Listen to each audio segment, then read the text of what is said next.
अध्याय 147 एवलिन की निराशा। उसे यह बताएं।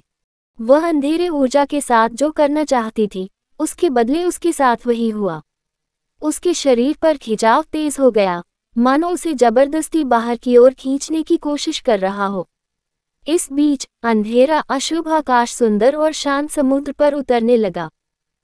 एक समय शांत रहने वाला पानी अब दमनकारी अंधेरे के तहत हिंसक रूप से मंथन कर रहा है। एवलिन का दिल तब धड़क उठा जब उसने बेईमानी और भ्रष्ट शक्ति को सुंदर और शांत महासागर को कलंकित करते देखा। इस दृश्य ने उसे हानि और निराशा की अप्रत्याशित भावना से भर दिया। प्राचीन नीला पानी गंदा हो गया, जो उसकी बढ़ती असहायता को दर्शाता है। उस क्षण उसके भीतर क्रोध की एक अपरिचित भावना जाग उठी। उसकी आंखें भयंकर थीं। वह समुद्र को घुप्प काले अंधेरे में डूबा हुआ देखना सहन नहीं कर पा रही थी। इससे उसे दुख हुआ। उसकी मुठियां भिंच गईं। उसके भीतर एक तीव्र संकल्प प्रज्वलित हो उठा। जैसे ही उसके शरीर पर तीव्र खिंचाव अपनी सीमा पर पहुंचा, उसे जबरदस्ती उस रहस्यमय जगह से बाहर खींच लिया गया जो धीरे धीरे बर्बाद हो रही थी। उसकी नजरें तबाही के मंजर से हट ही नहीं रही थीं।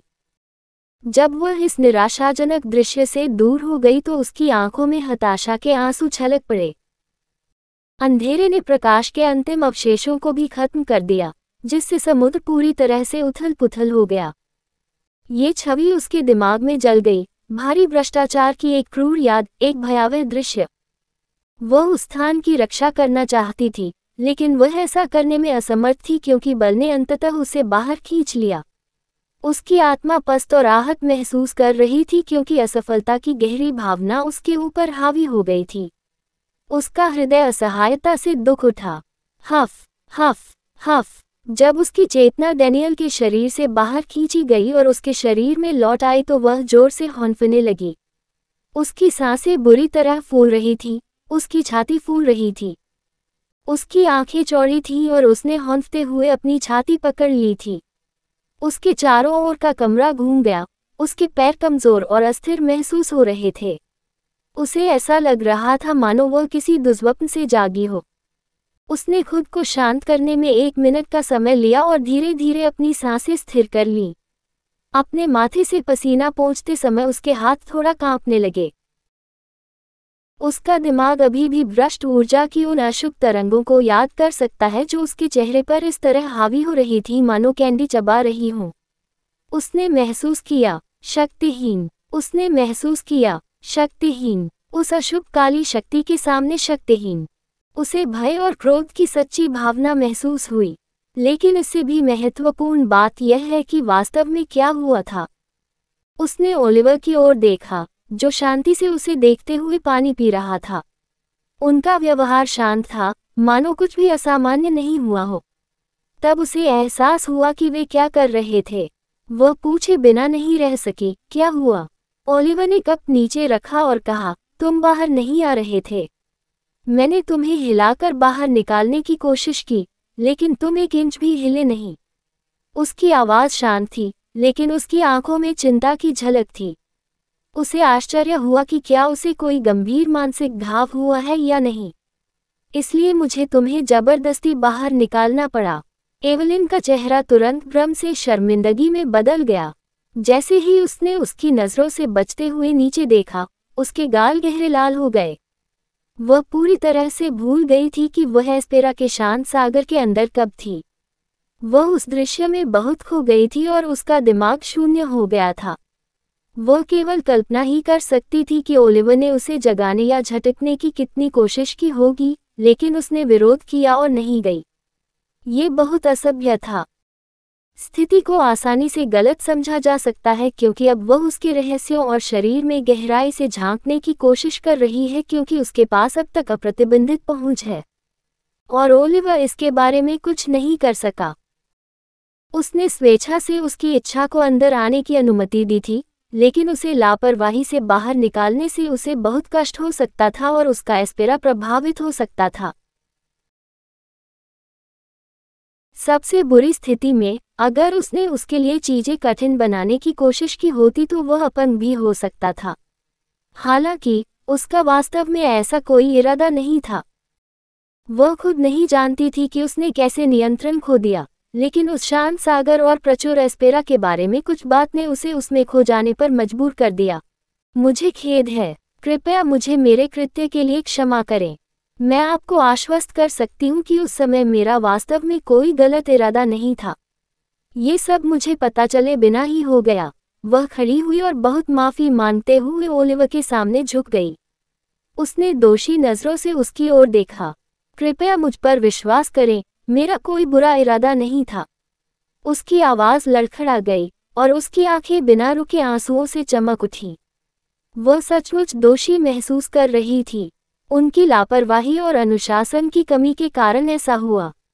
यदि उसका मन अब से अधिक मजबूत होता, तो वह प्रलोभन का विरोध करने में सक्षम होती और पहले से ही उस काली ऊर्जा का विरोध भी कर सकती थी। उसके लिए ओलिवर के पास उस पर भरोसा करने का कोई कारण नहीं था। वह जितना जानता था, वह पहले ही उससे अधिक देख चुकी होगी जितनी उसे अनुमति दी जानी चाहिए थी। ये बताना असंभव था। बेशक, उसने ऐसा कुछ भी नहीं किया था, लेकिन केवल अपने शब्दों से उसे समझाना ही उसके लिए सबसे अच्छा था, क्योंकि उसके पास इस बात का कोई ठोस सबूत नहीं था कि उसने उसके बारे में गहराई से नहीं सोचा था। अब वह सचमुच चिंतित महसूस कर रही थी। अगर ओलिवर को उस पर भरोसा नहीं होता, तो चीजें बढ़ सकती थीं। हालांकि यह सब कुछ आजमाने का विचार उनका था, लेकिन इससे उनकी जिम्मेदारी कम नहीं हुई। वह नहीं जानती थी कि क्या करना है। अगर मामला गड़बड़ हुआ तो उसकी गलती के कारण उनके कबीले के रिश्ते भी प्रभावित हो सकते हैं। अपराध बोध से ग्रस्त लड़की को देखकर ओलिवर ने आह भरी। वह जानता था कि उसे पता नहीं था कि अंदर क्या हो रहा है और उसने जानबूझकर ऐसा नहीं किया है। उसने अपने अगले शब्दों पर विचार करते हुए अपनी गर्दन के पिछले हिस्से को रगड़ा। ये ठीक है, मुझे तुम पर भरोसा है, उन्होंने कहा। वास्तव में, उसने आश्चर्य से उसकी ओर देखा। ओलिवर इस बारे में असाधारण रूप से शांत था। आखिरकार यह स्वाभाविक था। एबिस की ऊर्जा की बदौलत उसे अपने रहस्यों को देखने की चिंता नहीं थी। यदि ओफेलिया जैसा कोई व्यक्ति भी उसकी जासूसी करने में सक्षम नहीं था, तो एवलिन ऐसा कभी नहीं कर सकती थी। वह आश्वस्त था, उनके लिए रसातल की ऊर्जा को भेदना असंभव था। कुर्सी पर वापस आकर एवलिन ने राहत की सांस ली। उसने गंभीर चेहरे से उसकी ओर देखा और पूछा, मैं इसे आपके लिए कैसे बना सकता हूँ? उसने जोड़ा।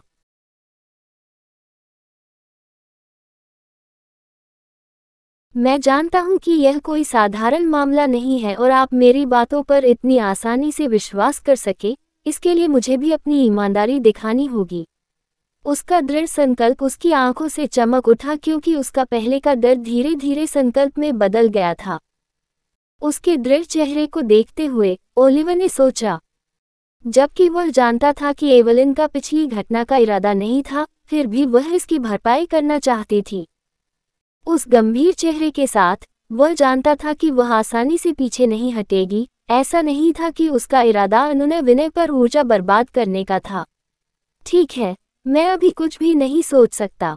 भविष्य में अगर मुझे आपसे कुछ चाहिए होगा तो मैं आपको बताऊंगा, उन्होंने कहा। उसने उसकी चिंता को थोड़ा कम करने की कोशिश करते हुए उसे एक आश्वस्त करने वाली मुस्कान दी।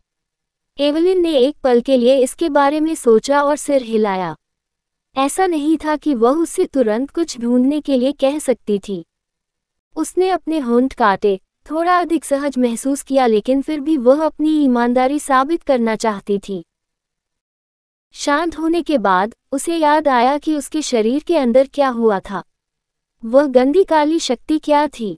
इस बार उसका स्वर गहरा और गंभीर था। जब उसने उस अशुभ ऊर्जा का जिक्र किया तो उसे थोड़ा गुस्सा आया। ओलिवर ने उसकी ओर देखा। उसकी नाराजगी और छुपे हुए गुस्से को देखकर वह समझ गया कि वह वास्तव में देवत्व से जुड़ी थी। यह अनुमान लगाने के लिए किसी प्रतिभा की आवश्यकता नहीं थी कि रसातल और स्वर्ग ध्रुवीय विपरीत असंगत अस्तित्व थे। देवत्व से जुड़े किसी व्यक्ति के लिए एबिस ऊर्जा का सामना करने पर घृणा या नकारात्मक भावनाएं महसूस करना स्वाभाविक था। कमजोर होने के बावजूद एवलिन का स्वर्ग से गहरा रिश्ता था। एबिस ऊर्जा दिव्यता के शाब्दिक विपरीत थी। हालांकि उसने अपेक्षा की थी कि वह इसे देखने के बाद इसके बारे में पूछेगी। काली शक्ति, आप किस बारे में बात कर रहे हैं? ओलिवर ने उसकी ओर देखा और असमंजस में भौं उठाई। क्या ये वह भ्रष्ट चीज है जो धीरे धीरे आकाश को ढक रही थी? वह चीज जो पूरे स्थान पर अंधकार फैला रही थी। उसने खड़े होकर डेस्क पटक दी और उसकी ओर देखा। उसकी आवाज तात्कालिकता और हताशा से कांप रही थी। आकाश, आप बात भी किस बारे में कर रहे हैं? मुझे किसी टेंड्रल्स के बारे में कोई जानकारी नहीं है। ओलिवर के चेहरे पर एक खाली भाव था। वह मासूमियत से अनभिज्ञ लग रहा था। मुझे बताओ कि तुम मजाक कर रहे हो। वह बुदबुदाई। क्या? ओलिवर ने अपना सिर उसकी ओर झुका लिया जैसे कि उसने वह नहीं सुना हो जो उसने अभी कहा था। वाई, तुम्हें नहीं पता कि वह क्या था? तब ये तुम्हारे अंदर कैसा था? क्या चल रहा है? एवलिन ने उसकी अनभिज्ञता को देखकर जोर से बुदबुदाया। उसका दिमाग उसकी अज्ञानता को समझने की कोशिश में दौड़ने लगा। क्या वह सचमुच अनजान था या सचमुच? जब उसे एहसास हुआ कि ओलिवर को उसके शरीर के अंदर जड़े जमा चुकी अशुभ चीज के बारे में कोई सुराग नहीं था, तो उसके चेहरे पर एक अविश्वसनीय भाव आया। वह रुकी और सोच में पड़ गई। उसने सोचा कि उसे इसके बारे में बताया जाए या नहीं। कहानी खत्म। अलविदा।